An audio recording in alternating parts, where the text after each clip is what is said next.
Sir ये tweet था मेरा एक कि कौन से पॉपुलर फिल्टर्स हैं जो ट्रेडर्स यूज करते हैं बेरिश मार्केट को आइडेंटिफाई करने के लिए। तो विवेक जी, इस पे आपका भी एक ट्वीट था कि 200 डे मूविंग एवरेज से नीचे निकाल लीजिए। एक्चुअली उसी से मेरा ये ट्वीट इंस्पायर भी हुआ था। आपकी ऑडियंस को मैं कहूंगा, आप एक मिनट पॉज करके इसके ऊपर सोचिए कि आप क्या करते हैं या आपने क्या सुना है। कुछ कौन सी चीजें हैं जो जनरली बोली जाती हैं कि ऐसे करने पे आप बेरिश मार्केट को अवॉइड कर सकते हैं। जो मैंने थोड़ा सा सर्वे करा, थोड़ी सी रिसर्च करी, तो कुछ ये 2-4 टाइप की कैटेगरीज निकल के आई। तो कुछ लोगों ने बोला कि 200 डे मूविंग एवरेज ले लीजिए, 13 वीक मूविंग एवरेज ले लीजिए, 10 मंथ मूविंग एवरेज ले लीजिए। सो जस्ट मूविंग एवरेजेस की बेसिस पे कि price is closing below moving average के नीचे क्लोज हो रहा है तो आप एग्जिट कर लीजिए अपना इक्विटी इन्वेस्टमेंट। दूसरा था कि ऑल टाइम हाई से अगर ड्रॉप हो जाता है, अगर निफ्टी 18,000 पहुंचा, वहां से 10% ड्रॉप कर गया तो आप निकल लीजिए। ऐसे 15%, 10%, 20%, 25%, अलग अलग लेवल्स लोगों ने अलग अलग कंफर्ट के हिसाब से बोले गए, डिपेंडिंग ऑन आपका होल्डिंग होराइजन 5 महीना है, 6 महीना है, साल है या 2 साल है। तो आपका you can have more capacity, आप रख सकते हैं कि कब मेरे को एग्जिट करना है। एंड देन कुछ लोगों ने डिस्क्रिशनरी पैरामीटर्स भी बताए कि मार्केट ब्रेथ कैसे है, जैसे आपका रिलेटिव स्ट्रेंथ इंडिकेटर भी आप यूज करते हैं, not RSI but relative strength, जो कॉन्सेप्ट है कि हाउ एक स्टॉक अच्छा कर रहा है as compare to the industry, तो वो स्टॉक स्पेसिफिक होता है। पर अगर आप मार्केट ब्रेथ देखें कि सिर्फ 10 स्टॉक भाग रहे हैं, 50 स्टॉक गिर रहे हैं, तो लोग उसको भी बेरिश इंडिकेटर लेते हैं। ऐसे उसको बहुत तरीके से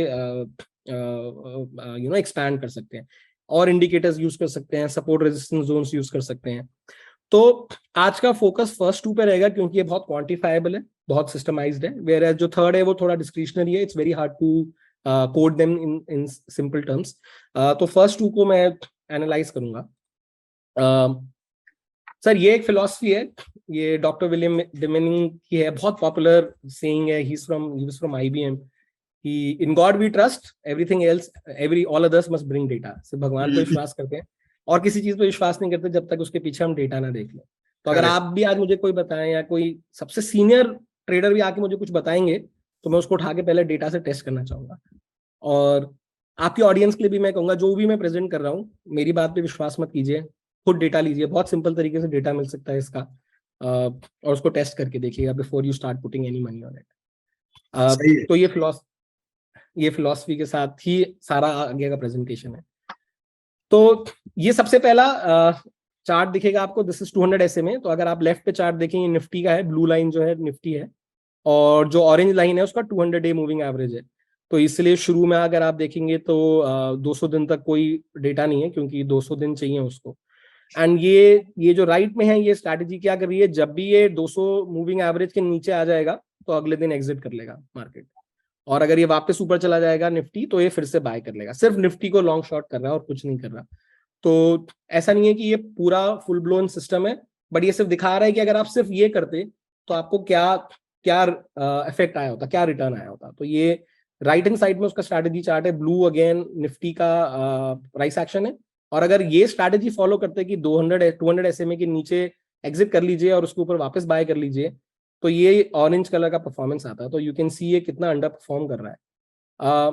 इसके स्टैटिस्टिक्स ये हैं कुछ इस तरीके से। तो अगर आप देखें, ये है 10 नवंबर 2006 से कल तक का डेटा है, 21 सितंबर 2022 का। निफ्टी के रिटर्न्स 360% है और ड्रॉडाउन 60% है, और ये फिल्टर का बिल्कुल हाफ है सब कुछ। रिटर्न्स भी हाफ है और ड्रॉडाउन भी करीबन हाफ है। तो एक तरीके से आप सेम इफेक्ट 200 SMA का अगर आप पोजीशन साइज आधी कर दें तो आपको सेम इफेक्ट मिल जाएगा। आपको दिमाग भी नहीं लगाने की जरूरत, आपको ट्रांजैक्शन भी लेने की जरूरत नहीं है। अगर आपके पास 100 रुपए हैं तो 100 रुपए की जगह 50 रुपए भी आप इन्वेस्ट करेंगे तो आपको इसका इफेक्ट मिल जाएगा।